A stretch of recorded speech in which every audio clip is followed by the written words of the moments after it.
Welcome to Magny-Cours for the second round of the 2022 Fanatec GT World Challenge Europe, powered by AWS. After a scintillating pair of races at the opening round at Brands Hatch, the drivers should enjoy the extra space in which to go racing this weekend at this former home of the French GP, with greater scope for overtaking, especially into the Adelaide hairpin, where intense race action has always been a feature. Audi and Mercedes shared the honours in 2021. Second-generation French racer Aurélien Panis was frustrated at Brands Hatch when a slow pit stop cost him and teammate Patrick Niederhauser a top result. And the Santalok team will be looking to make amends on home ground. It's always nice to be at home. I just love this track, to be honest. It's one of my favorites. So I hope we'll be on the pace, on the front. We'll see tomorrow, but everything looks okay. We start well the season in Brands Hatch. Also, we follow Santalok team, so I'm looking forward for the first rally tomorrow and for the races, because I think we can be strong, and I hope we'll be at the top. Fanatec GT World Challenge Sprint champions for the past 2 years, the all-Belgian pairing of Dries van Toor and Charles Weerts racked up a pair of second places in round one. But this, along with their winning form in the opening endurance round, is enough to make them combined European series leaders.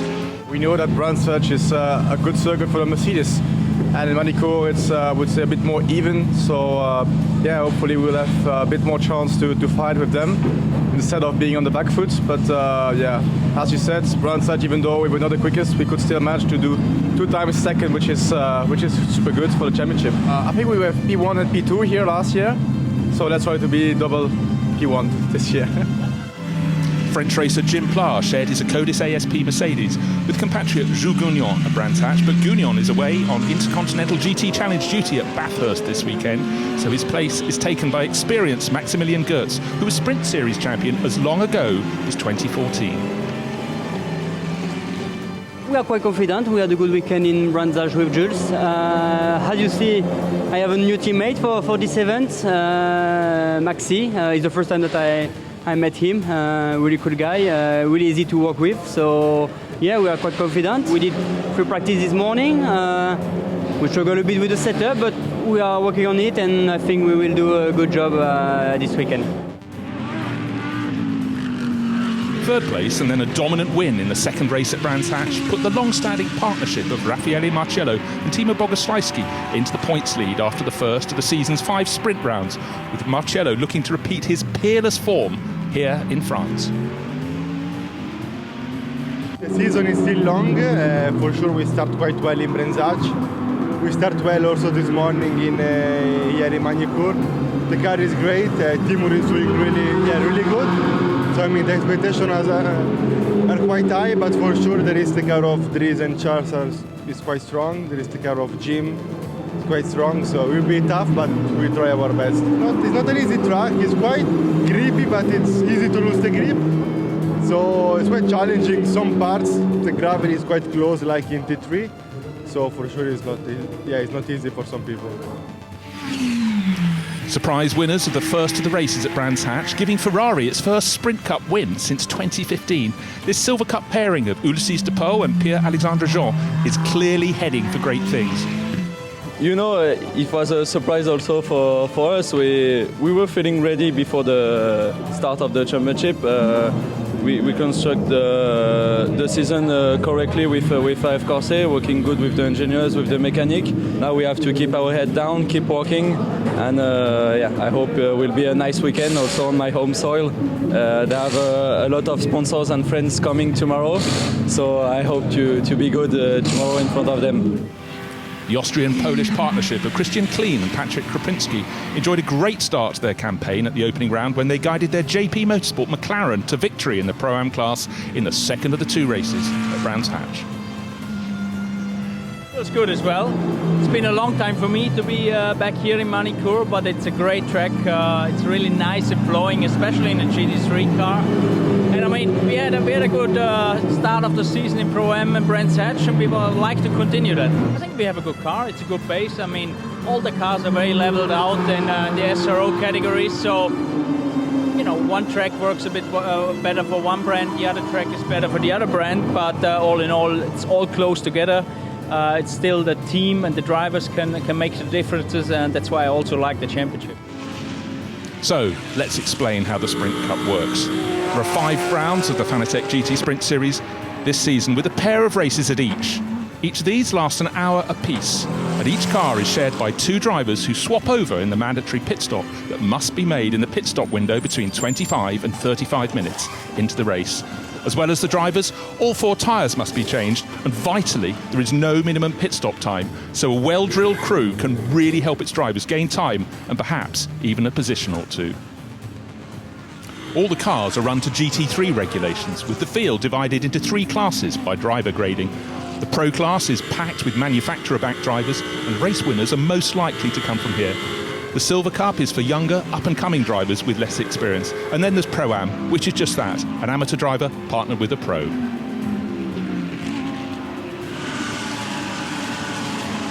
The opening round of the Fanatec GT Sprint Series at Brands Hatch was contested by 26 cars and the 6 leading GT brands. And that same heady mix of machinery and manufacturers will be gunning for glory at Magny-Cours, with Audi, Porsche, McLaren and Lamborghini looking to join Ferrari and Mercedes as winners. So, looking at the manufacturers table, it's Audi leading the way from Mercedes, with Porsche in 3rd position.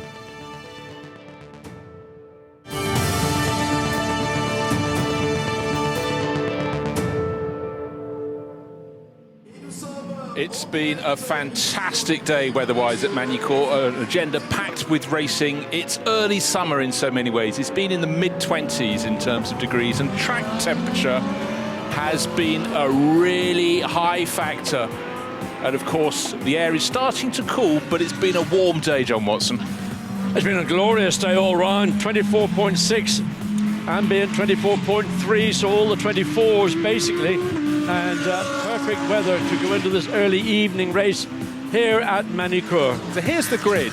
Inside of the front row, pole position for Simon Gachet in an Audi. Charles Wirtz alongside in an Audi. There's a trend here. The leading Silver Cup runner, Gilles Magnus, in an Audi. Then Pierre-Alexandre Jean, already an outright winner, in a Ferrari. There's the difference. Thomas Drouet, fastest Mercedes racer, ahead of Timo Bogoslajski. He's already got a win in the bag at Brands Hatch. Aurélien Panis looking for good result at home, another Audi driver. Nicolas Scholl also in an Audi. You can see how good the car is. 9th position, Jean-Baptiste Simonauer in an Audi. Then Jim Pla, look for fireworks from him. He's in a Mercedes.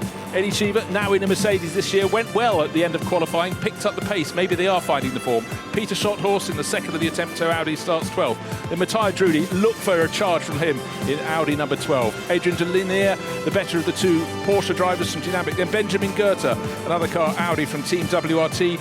And Manuel Maldonado, the best of the McLarens from Garage 59. Then comes Petru Umberescu in another ASP Mercedes. Giorgio Roda, the second of the Dynamic Porsches. Miguel Ramos in a Garage 59 McLaren alongside Patrick Krupinski, Polish racer, and the JP Motorsport McLaren, and Ugo Delacour, AF Corsa Ferrari, alongside Valentino Rossi. Don't forget, he's got that penalty too. And then Louis Michels, Pro-Am Ferrari from AF Corsa, and Gerhard Theresa, the GSM Nova Marine Lamborghini driver, now all set for the latest chapter in Fanatec GT racing action. Field need to close up a bit more, but the front 2-3 rows very close indeed. Of course, all eyes will be on the lights on the starting gantry. They're red, and as soon as they flick out, the throttle can be floored and away before it's gone red. To my eye went the pole man. Oh, did he ever go? He went about 4 seconds before those lights went out, and whether that will be deemed to be a jump starter, and he gained an advantage.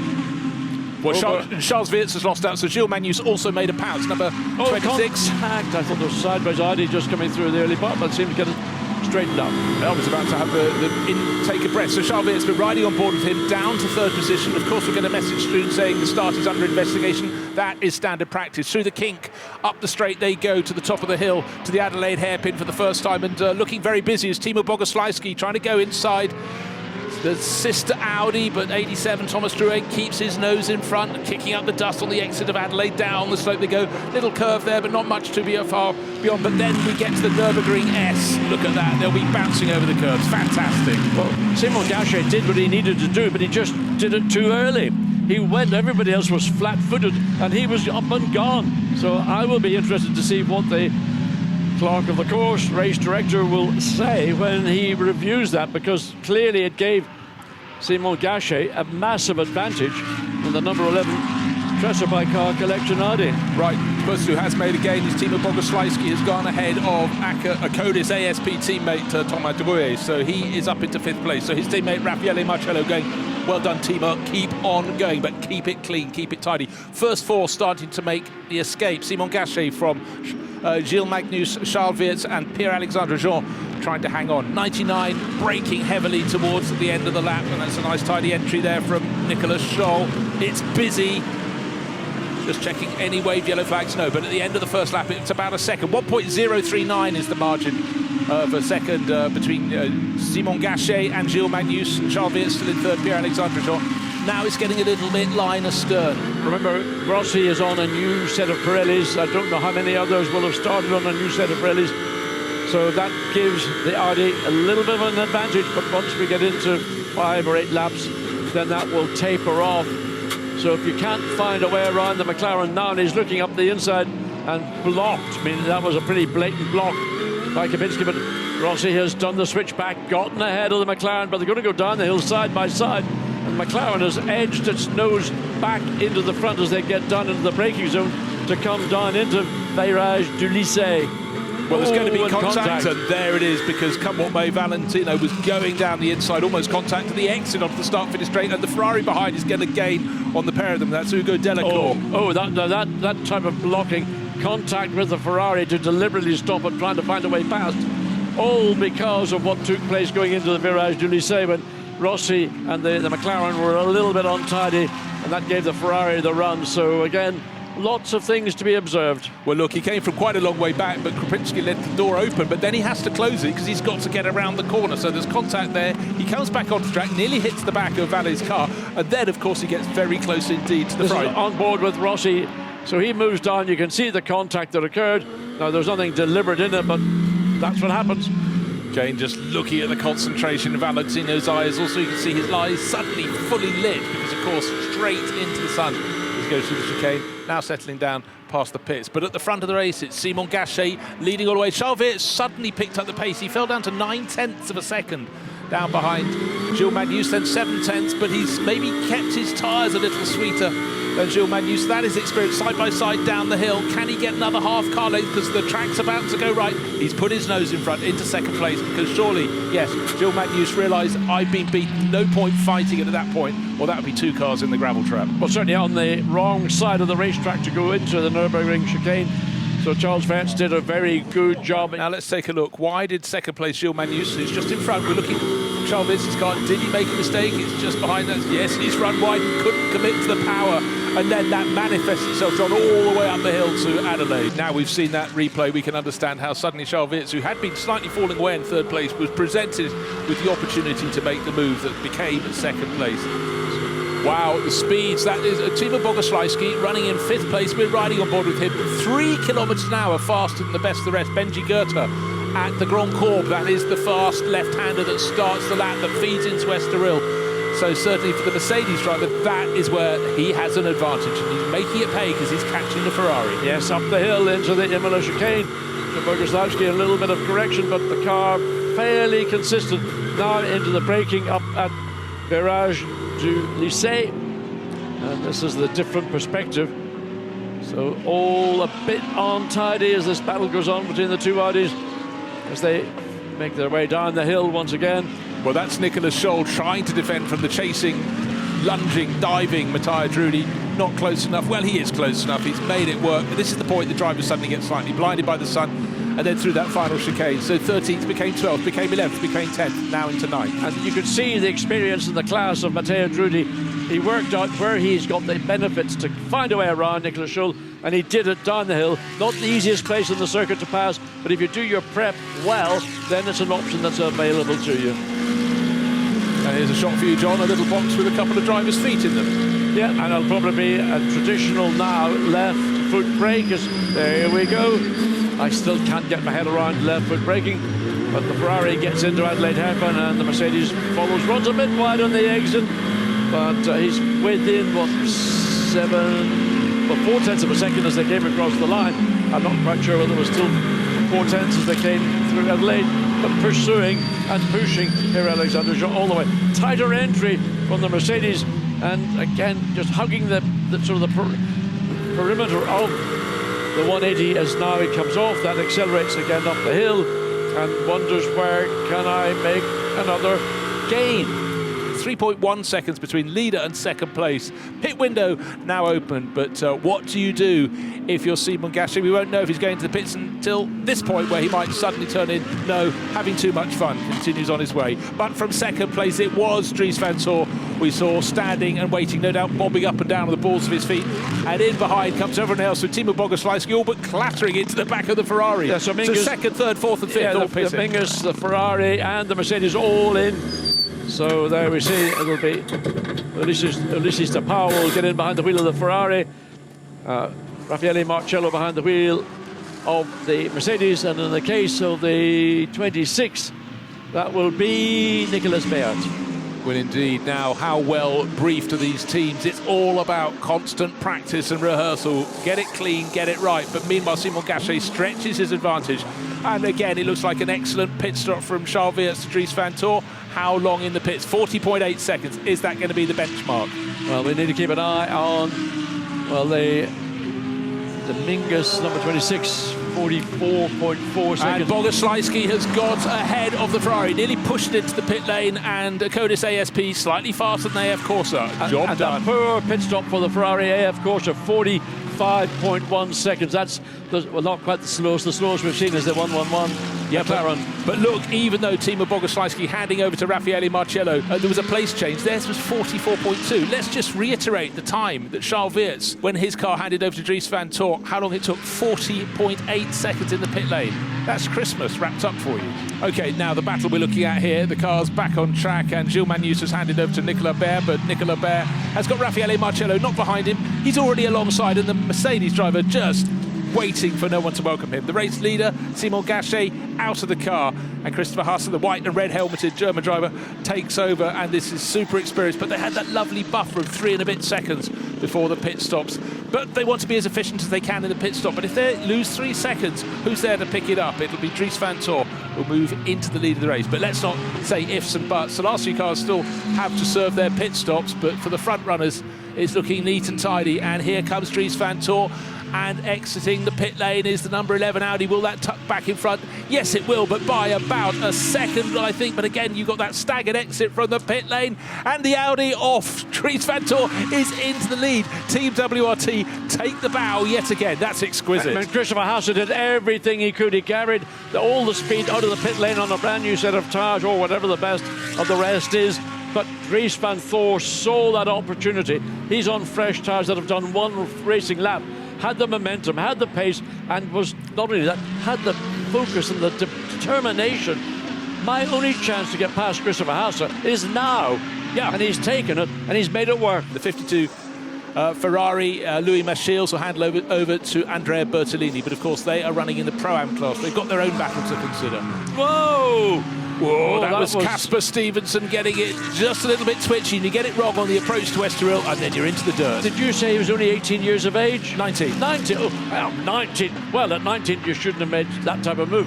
But look, he's a kid, for goodness sake. And he made a move. It was a very ambitious move, and it nearly caught him out as the Audi exits from the pit lane, and he thinks about it. Can I make a move? Here, the back end drifts around. Gets out of the gas, but has to go wide on the exit, so the left side of the tyres are going to be, well, in fact, all 4 tyres are going to be choked in the gravel dust as he goes now down, all the way down into Adelaide. Needs to be careful on the brakes because it takes a little bit of time to clear those tyres up. Right, while all this is happening, let's just run you down the order. It's Dries van Tor, Christopher Hasse, Raffaele Marcello, Patrick Niederhauser, so it was a good pit stop from Santalot Racing. Luca Giotto, fastest and best place of the Silver Cup runners is Nicolas Beer, who's taken over from Gilles Magnus. Just that little mistake put them down the order, but Ulisses de Pauw is fighting back in the 53 AF Corsa Ferrari. In the Pro-Am class, it's Dean McDonald leading the way in his McLaren, down in 19th place overall. Second in Pro-Am, look at him now, Cedric Spirazzuoli, one of the AF Corsa Ferraris. And he's just in front of Christian Klein, and only just. And the ex-Austrian Formula 1 driver will be trying to gain positions. One person who is doing that is Fred Vervisch. Don't forget, that was the car that had an extra 10 seconds at a standstill in the pit stop. And Christopher trying to build on whatever was given to him by Valle. Fred is not going to give it up going into the Nürburgring chicane. He's got the car into 18th. That should be now 17th finding a way around the Mercedes. So Fred Vervisch, we know, a class act anytime he's in a race car, let alone an Audi. So it doesn't matter if you're fighting for the lead or in this case fighting for 16th position. It's fast, it's furious, and you can see how the light is changing, John. It was very bright when we started the race, but we started at 7:30 local time and we're now past 8 o'clock. Remember this time last year, this race was a later race and we went into darkness. This race was going to finish probably in twilight. That's a lovely word, twilight. But I don't think it's going to be the darkness that we had to cope with just 1 year ago. Yeah, I think back to some of the races here, the night race on the Saturday, full darkness on the circuit. Quite hard for the camera crews to pick them out. It's a very dark circuit, and Fred Vervisch didn't need a second invitation and picks off Chris Froggatt. He had the speed, found the place to make the move work. And that's just pure racing nous and experience. He found a way around or up the inside of Chris Froggatt. Once he had made the move, he compromised himself in the process, but he made sure he compromised Chris Froggatt even more. They're down to under a second between second and third place. Christopher Haase still hanging on for Tracer by car collection. Meanwhile, up front, Dries Van Tor was 2.9 seconds clear. When he completes this lap, he's probably just turning. He's on the start-finish straight. It might go out a little bit more, but certainly for Raffaele Marciello, he's now got a proper tow from Christopher Haase. He's just 0.5 of a second down on the German in second place, who is now 3.4 seconds away from the race leader. This is great for Van Tor. I was going to say, it depends how the Audi can get into Estoril, and I think Christopher Haase is having to wait because he can't get the front to bite enough, and that has given Marciello again a marginal gain as they come through the exit, then this run down into Adelaide. Now he's not in a position to execute an overtake, but he's giving Christopher Haase a good workout. Now what the difference between the two cars is, what, 2 or 3 of a second, and all over the back of the Audi now, accelerating down into this quick right left at Nürburgring. Watch what happens when they go into the 180. The Mercedes, to me, can hold a tighter line on the entry. Well, there it is. Watch the Mercedes if it can stay that little bit tighter, just get the power on that little bit earlier. A little twitch. The Audi is struggling, both on turn and then on throttle. The nose washed out, then he got on the throttle and the back stepped out. He's caught the back of the Audi, but it'll not be an easy overtake. He's going to have to be rather forthright, I suspect, somewhere. And the sooner he is, then the easier the pass is going to become. The longer he stays behind Christopher Haase, the more his momentum is going to be compromised, and he'll end up finishing third. Great driving from Isaac Totoglu. The Spanish driver saw what was happening. He heeded the blue flags and he pulled out of the way. Well done. He hasn't interrupted this battle for second position, and you can be sure that either of those drivers are thinking, I might have gained if it stayed there, but well done to GSM Nova Marine and keeping their Lamborghini out of the way. Right, Dries Van Tor, he'll be more than 4 seconds clear. 4.4 seconds to good. So this race not quite in the bag, 12 minutes to go, but it's this battle for second place. It's been edging one way, then the other, but most recently actually a slight gain for Christopher Haase, just stemming the flow. Again, Haase can't keep the Audi as tight in the middle of Estoril as Marciello can do in the Mercedes, and again the speed off the corner marginally to the advantage of Marciello, but on the straight only for the first time really Christopher Haase using the middle of the racetrack to try and deny Marciello, who comes out that little bit quicker over the curve for Christopher Haase. Now can he do anything into Nürburgring? It'll be a brave move. He's got more momentum. He's got alongside. He's going to go through. Yes, but Haase's, he had to. He had no choice. He had to just lift that tiny little bit, and it was a real freight train coming down from the top of the hill from the Adelaide hairpin. Better exit.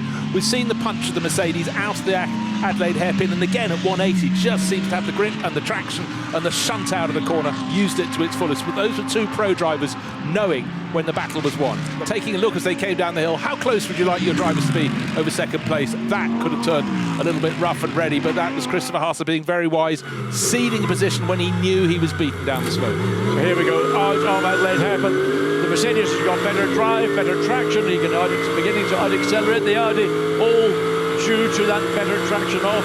And they now gets fully alongside and he's taken the corner away. In fact, he had to cut across the inside. Right, Pro-Am Cup, it's Dean McDonald leading the way, the Garage 59 McLaren.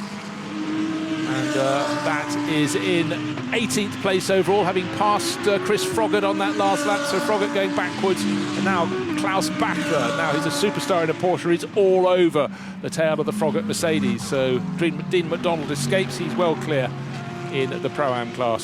Second in class, Cedric Spirazzuoli in one of the Ferraris, but it's all about the McLaren in the Pro-Am class.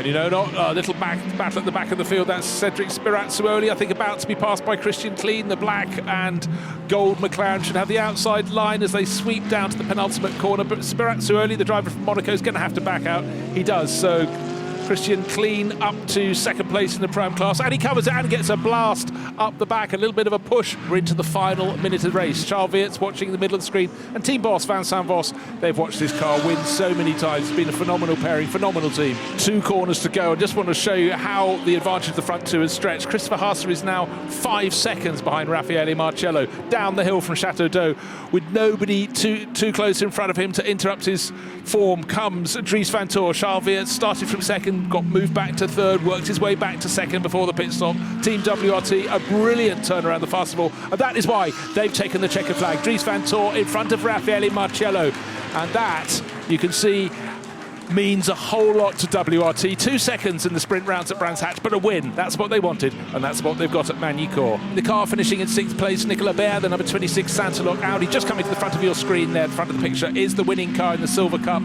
just ahead by half a second of Ulysses de Pauw in the AF Corsa. Let's take a look as the race that started in the bright light fell to dusk here at Magny-Cours. Team WRT, Charles Weerts started, Dries Van Toor took over, and the result was victory by 3.138 seconds from the chasing Raffaele Marcello in the number 89 Mercedes at the end. Simon Gachet was a real star in qualifying, but he and Christopher Haase had to make do with third place, but valuable points for their team.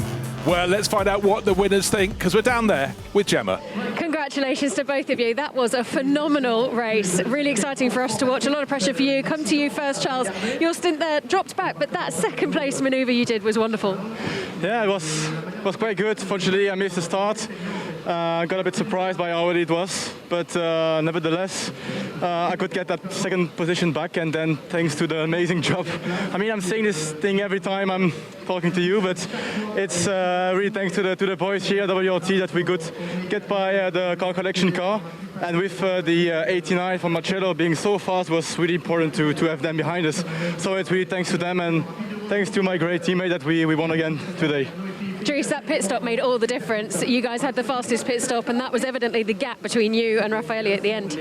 Yeah, I mean, like Charles said, a great job by the team. I mean, they again delivered, and they keep delivering every time again, so it helps us, it gives us that little extra, but it was tough. As soon as I was on my outlap, I felt like it was going to be a long 30 minutes, because I did not enjoy driving it so much, but yeah, again, great job by Charles, great job by the team, and happy to win the first sprint race for us actually this season. So yeah, very happy.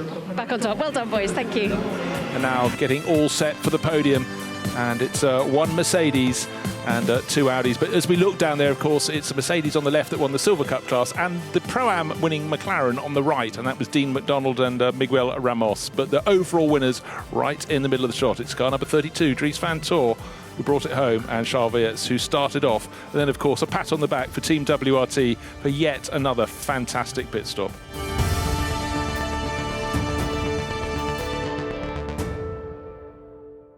Welcome to Magny-Cours for the second of the 2 sprint races here for the Fanatec GT World Challenge Europe, powered by AWS. So let's run through the grid order. Raffaele Marcello and Maxi Götz make it an all-Acodis ASP Mercedes front row. Patrick Niederhauser, Dries Van Toor reinstated to that 4th place on the grid. Chris Vermees looking for a good result for Team WRT as well. And Christian Klein, the top Pro-Am runner in 6th overall, the JP Motorsport McLaren. Ulysses de Pauw, already a winner at Brands Hatch. AF Corsa Ferrari is 7th, and Dean McDonald, the 19-year-old Scot, in 8th position. Klaus Bachler, Dynamic Motorsport Porsche, starting to make progress. He's 9th, and Fred Vervisch, he will do as well as he can before handing to Valentino Rossi. Dennis Marshall, a good move for Attempter Racing, middle order. Christopher Haase, the performance not there, but definitely the driver is very good indeed. Christian Engelhardt flashed the speed in his dynamic Porsche, but no consistency yet. Thomas Neubauer, 14th on the grid for WRT. Arkinaka, the second of the Attempto Audis, in 15th, and Cedric Spirazzuoli, one of the Pro Cup runners, in 16th. Then Luca Giotto sharing with Matthias Drudy. Yesterday they went from 13th to 5th. Today, 17th to what? We will find out. Canadian racer Ethan Simeone alongside. Then Igor Velilko. Look also too for Nicola Baer, because that car was running at the front end of the field yesterday. 21st and 22nd. Chris Frogertin, not a Ferrari this year, it's Mercedes. Isaac Totumlu in the Lamborghini. And two of the drivers who got pinged with a 3-place penalty. Casper Stevenson, he's got speed, he's made one mistake. And Andrea Bertolini, for impeding another driver as well, drop onto the back row of the grid. Now, we saw a very, very good start yesterday for Simon Gachet in the pole positioning Audi. Wonder what we'll see here in a few seconds' time as the 89 and the 88 Mercedes have got a lockout on that front row grid position. Watch behind, because the Patrick Niederhauser Audi, the blue Audi, and alongside is the 32 with Dries van Thor on board. They will be looking for any and every opportunity. If there isn't one there, they might try to make it. Don't forget, Dries van Thor, at one point we thought he might not be setting a flying lap at all, but he's got it up into 4th place, waiting for the start. Looks so the nose of Raffaele's car is ahead. Those behind really pushing on. There may be a challenge from the car even from behind Niederhauser, making a dive up the inside. Certainly a huge gain for the car with the M on its nose. No, dearie me, Dries van Thor, your meeting is not going as well as it should. Into the gravel and back to almost the tail of the field. He's lost about 10 positions there. I don't know how he got himself so out of position coming into turn 1. He was just so far off the line. There we see the Lamborghini likewise plowing its way through the gravel, getting back on the racetrack. As a consequence, will end up running last. Right, the car you need to look for is the one that moved from 5th up to 3rd. It's the white and blue Audi, and the best of the Audis, therefore, it's Christopher Mies. He's been racing these cars for years, and he absolutely showed, but for another Audi driver, for Dries van Thor, it has all gone horribly wrong, having scrabbled back, recovered from the mistake in qualifying, got up onto that second row, and now he might as well have started from about row number 6. So a story, there will be a chase back, because he and Charles Weerts is perfectly fast enough. They won the first race. He's picking off places all the time. Fred Vervies is nibbling at the back of the McLaren as they go through the 180. You can see the bodywork of the back of the McLaren being deflected to Christian Klein. Another corner where he's been under attack. He was certainly attacked in yesterday's race, mildly, but nevertheless. So up into Chateau d'Eau for the first time. Right, those that have gained include Christopher Haase. He's moved up about 5 positions, which is about half the number of positions that, unfortunately, for Dries van Thor has lost. But it's Raffaele Marcello from Magny-Cours, from Christopher Mies, and look, the number 11 Audi picks off another position, just goes past that JP Motorsport McLaren. We're looking at the tail of the Audi that's making that fabulous charge. So they're fighting over 7th place, but Magny-Cours just under a second down on the race leader, which is, of course, Raffaele Marcello. Christopher Mies in 3rd, Patrick Niederhauser 4th, and Klaus Bachler up to 5th. That's the highest position we've had a Porsche driver for some while. He started in 9th position. Now, the start of the race, all look clean behind. Look when we get to Grand Cours for the number 32 Audi. It's white, red and black. It went to the outside of the track and then ran off, and that's when it lost 10 whole positions. Well, there you can see him. There's 3 cars trying to get into Grand Cours. Dries van Thor didn't want to lift, but he was forced to, because he got onto the gravel on the outside of the corner. At this point, he's fighting to keep the car pointing in a straight line. He doesn't want the car to spin. He eventually gets back on track, and by this point, he's down in 14th position. Right, is Patrick Niederhauser. No, it's Christopher Mies, of course. He's got into the right position to move into 2nd place. This move, we've seen it several times, including Marcello yesterday, down through the Nürburgring sweeper. And Jim Pla was too wide, but he's run wide, and Patrick Niederhauser is trying to tuck himself up the inside. There was contact, there was what you call hip and shoulder, John, and it's cost him 2 positions. Will Klaus Bachler get into 4th? No way, Jim Pla is going, I got a little bit caught out there, but I was gentlemanly then. They weren't gentlemanly. They weren't nice to me, mummy. This is down into 180. Christopher Mies is already passed, and then nothing happening. Nothing to see apart from 2 cars rubbing each other, and unfortunately for Maxi got spat to the outside at 180 and very nearly lost a further position. Yeah. Unfortunately, the 52 Ferrari has spun around, and that's Andrea Bertolini, who's been racing these cars since they were invented. But you must say the move from Nicola Baer helped him on his way. Right, what do you do? Pit window is going to open in just over, well, nearly 4 minutes' time. If you're stuck at the back of a train of cars and you feel your co-driver is as quick as you are, you might as well pit, because you can see a lot of drivers, including Dries van Thor in the 32 Audi, are just being frustrated. They can't get around the car in front. In Dries's case, we're looking at the tail of it. It's the Christian Engelhardt, number 54, Dynamic Motorsport Porsche. He's been on its tail for a long time. There is no change being given. No, all 4 cars running similar pace. Christian Klein, there we see the lead McLaren is the one that's controlling the pace of all those behind, and that's frustrating because those following cars have lost what I would call their natural momentum, their natural pace, and their pace is now being controlled by Christian Klein, and he's doing that very successfully. He's got straight line performance which is important here on the straight. But then when he gets to the corner, he's a little bit earlier in the brakes. You see how much Vervish runs him down in Adelaide hairpin. But now, again, under acceleration, McLaren is pulling, stretching that advantage. And it's a seesaw exercise. Frustrating for Vervish, for Engelhard, for Van Thor and Arca. There's nothing they've been able to do over the last 6 or so laps. No, what's another spin? 20, what was that all about? Well, Nicolas Behr, he'd already been in the wars, and he's now been in the gravel as well. Second time in the gravel coming through Grand Curb. And here comes, as predicted, back of that pack, going nowhere fast, frustrated, Dries Van Tor. There is the WRT team ready to go and do their work, and they do probably the best consistent pit stops throughout the entire field. So 40.1 was their time in driver change, 4 wheels and tyres changed, back out again. So they'll be looking to repeat that 40.1 or within a tenth or two of a second. Okay, a little figure I want to throw at you. Just a whisker under 11 seconds was Raffaele Marcello's advantage over Christopher Mies, the gap between first and second before the pit stops, and immediately Raffaele Marcello bangs in suddenly the fastest first stretch of anyone. Clearly 11 seconds or thereabouts is not enough in his mind. He's going to push on, stay on as long as he can. 40.5, 4 tenths of a second down, but still a stellar pit stop for WRT. Another cracking pit stop. Right, here's another pit stop. It's also Team WRT, the masters of the craft. But for Fred Vervish, it's money for nothing. He's been doing this for years. But for Valentino Rossi, of course, changed from 2 wheels to 4. He has to still learn this process. And in a sprint race, you can't spare a second. And during the pit stop, Team WRT, you can see the 32 car. That is Dries Van Tor, handed to Charles Weerts. And Weerts is now ahead of the 46. And don't forget, that was 2 positions further ahead of him up the track before those pit stops. So, again, that is very, very tidy work. And as we see race leader into the pits.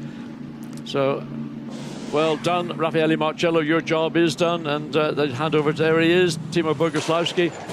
So this is a key pit stop. It's more haste, less speed. Don't get spooked or panicked into trying to do a sub 40-second pit stop. Anything in 41, 42, 43 seconds, more than adequate. Clock still ticking. Also Christopher Mies in from that second place, the 33 Audi, but he's with Team WRT. We've said it before, we'll no doubt say it again. They are super quick on the stop. Let's see. Doesn't even matter if it's a 45-second pit stop for Raffaele Marcello to hand over that 89 Mercedes. It's and they put in a big one, 40.7. They've matched Team WRT. They didn't need to. Such was the advantage that the Swiss racer had built up. But that's a matter of pride for Jerome Policon. I was going to say they did need to, because it was a matter of pride. They were sort of put in the back foot by their pit stop on Saturday evening, but they've recovered with an excellent pit stop, 40.7. Again, a 40.5, we think, for the quickest of the Audis. Right, 33, hitting the deck, brought in beautifully from Christopher Mies, bam, onto terra firma. But I think it got very close indeed to one of the McLarens, and so it did. It was in the final pit garage, and that, look at it from head on. Well done to the McLaren driver for avoiding that. But that could be deemed an unsafe release, because the McLaren had to take avoiding action. But there's a little battle, the 2 Porsches pinching the Audi coming down the hill.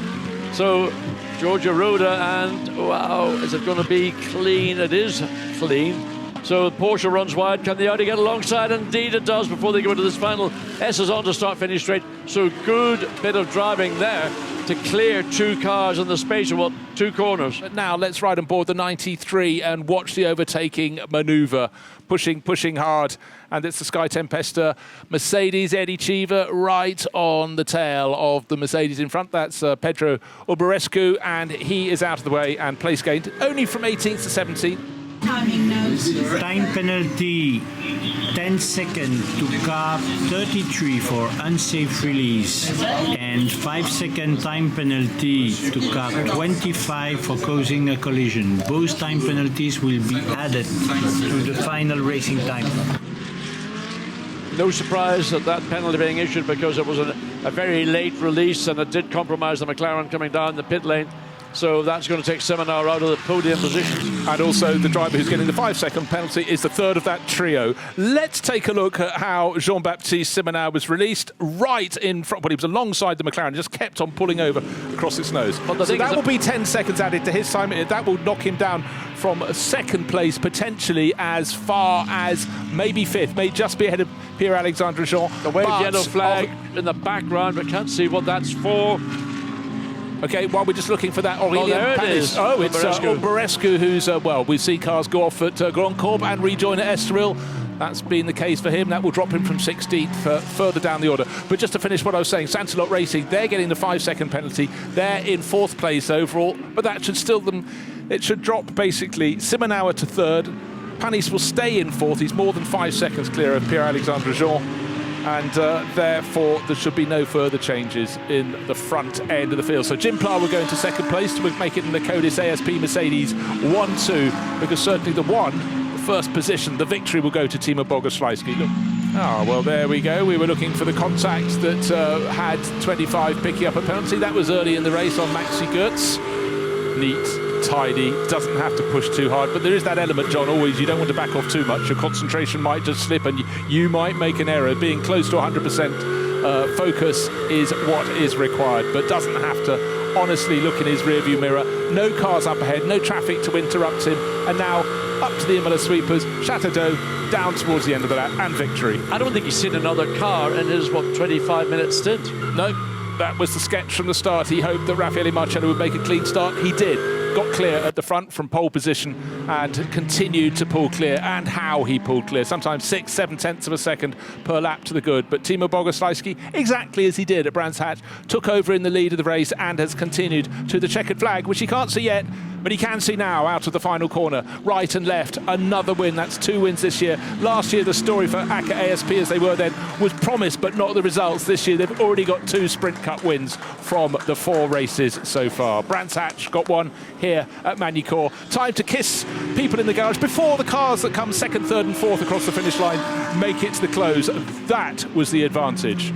So the Ferrari has held off Charles Fayette as they come through those final 2 corners, and a difficult day for the 32 Audi. They will be feeling we could have done a lot better. We could have had a lot more points had that first corner incident with Dries van Thor not occurred. And on the adjusted times, the final order, you will see that Jim Pla has been moved up to 2nd place. He was 3rd on the track, but victory by 13.6 seconds went to Raffaele Marcello and to Timo Bogoslawski, who drove really well to bring it home.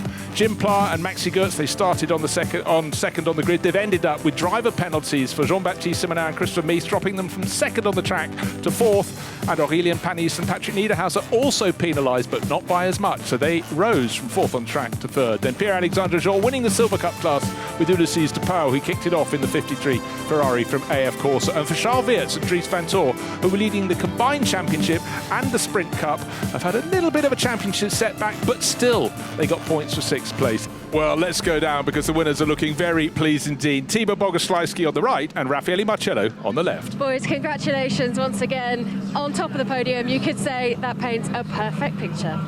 Yeah, the set car was amazing all the weekend.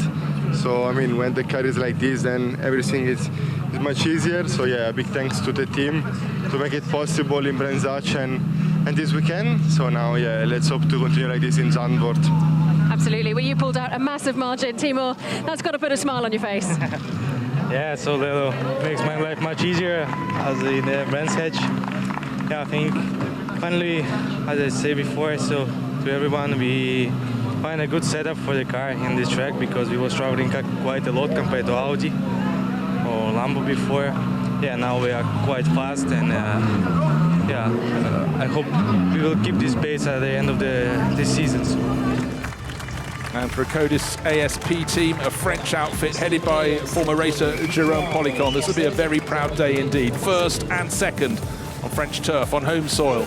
And looking at the championship, they started the race with a 1.5 point deficit to Charles Weerts and Dries van Thor, but how things can turn around. One gravelly moment for Dries van Thor, and the difference is now 11.5 points in favour of Timo Bogoslawski and Raffaele Marcello.